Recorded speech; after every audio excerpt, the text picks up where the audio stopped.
former Police Chief La'Ron Singletary is running as a Republican. Now, I was there when he made the announcement at the Rochester Convention Center downtown. Who wants to start this conversation off? Fred? Well, I think it's odd that how he jumped ship. And then, because I read one report where he said that he was considering taking a job offer in another state, but then decided to stay. And it's like, well, with all the controversy around the issue that got you out of the police department and it's still not resolved, something you have to know that is so enticing that you think that it would be okay to stay in the midst of all that going on. So I'm waiting to see, what is going to happen in this process, because I wouldn't see myself in the situation that he's still in with Daniel Prude, that now you're going to run for another office when you were pushed out of an office or left an office, depending on the timing of who did what. Anyone else want to? Yeah, I'll jump in and say that I'm glad to see Mrs. Singletary running. Let me qualify my statement. Not because I believe that as a Republican he'll be any more effective than Joe Morelli as a Democrat. That I think I know both of those institutions are oppressor institutions. They're both racist to the core. They always have been historically. They still are. They're still manifesting right before our eyes. But it's good because there's no doubt about it. I'm thinking about the Plantation Politics article right now.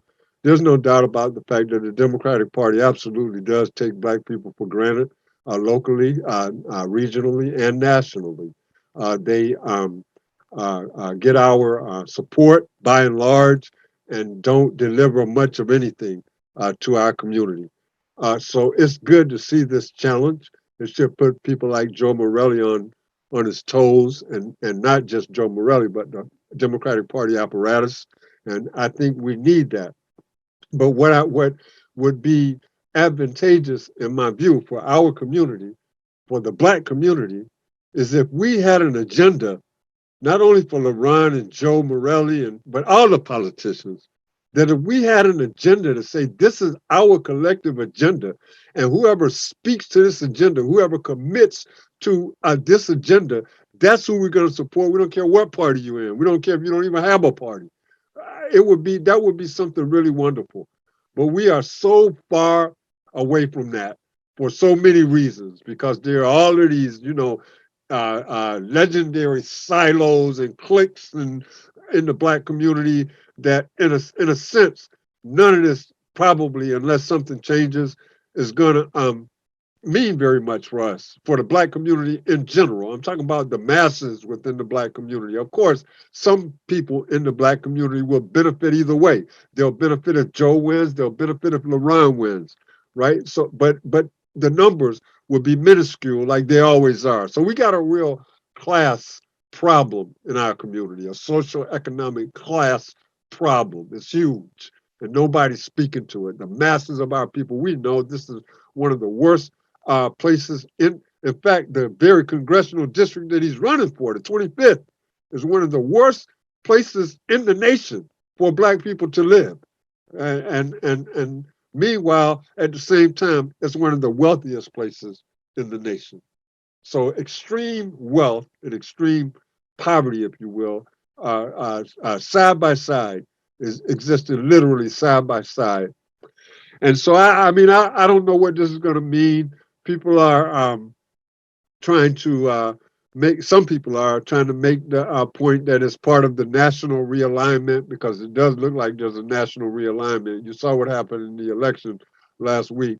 Republicans took a lot of seats that Democrats had controlled in the previous election.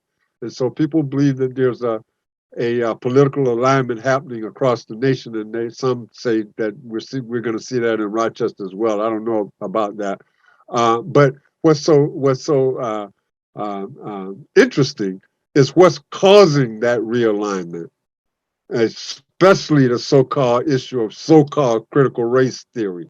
That's a major part of what's causing the realignment, along with the impact of COVID.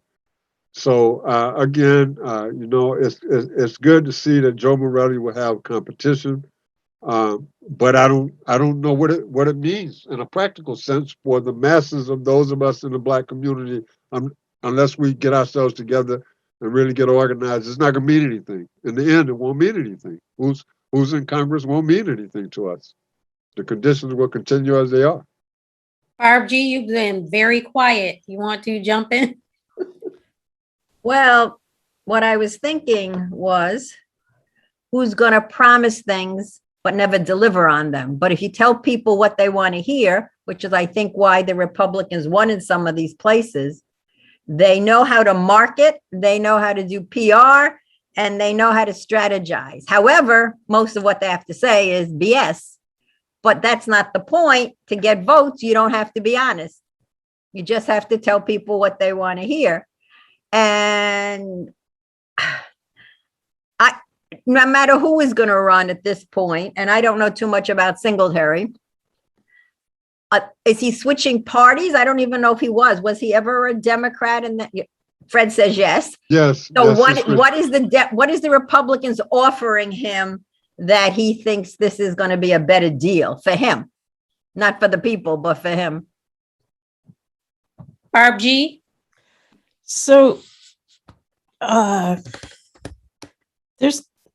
think Howard was right that what's going on nationally is this massive white backlash about so-called critical race theory. And I think Singletary is in a bizarre position that he can make them respectable as not racist if they run him. So he's going to run for policing, arm the police, fund the police. And because he has a black face, then it looks like it's not racist. And that's what the Republicans are offering him. I mean, he would never win as a Democrat. I mean, no one's ever proposed that he run for anything, as far as I know, as a Democrat. There's too many people who are mad about Daniel Prude. And so it's